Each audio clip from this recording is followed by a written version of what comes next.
মা পাকঘরে রান্না করছিল। তরকারির চুলা দিয়েছিল, অনেক গ্যাস হচ্ছিল। আর এক পর্যায়ে মা কাশি দিতে দিতে পাকঘর থেকে বেরিয়ে গেল। আর তখন এই জায়গা বসলো। আর দূরে বউ দেখতে পেল শাশুড়ি কান্না করছে। আর এদিকে ছেলে অফিস থেকে বাসায় আসছে। বউ দেখে না দেখার অভিনয় করলো।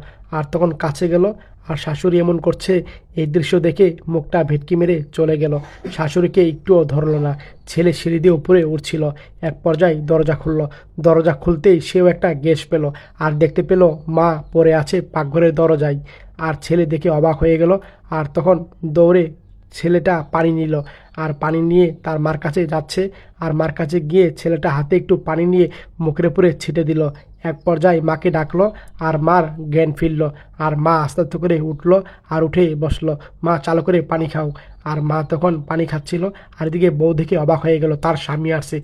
চুপ করে মোবাইল হাতে নিয়ে দাঁড়িয়ে রইল। স্বামী দেখতে পেল মোবাইল হাতে দাঁড়িয়ে আছে। আর এই ছেলেটা কাছে গেল, একটা থাপড় মারলো বউকে। আর তখন বউকে বলল, কি করো রুমের ভিতরে? মায়ের জায়গা পড়ে আছে, তোমার কোনো খবর নেই না? এভাবে কথা বলল। আর তখন মার দিকে তাকালো। আর মা তখন অবাক হয়ে তাকিয়ে রইল। আর মার কাছে গেল, মা তো এখন কষ্ট হচ্ছে? বললো, না, ভালো লাগছে। আর মাকে তখন বুকে জড়িয়ে নিল।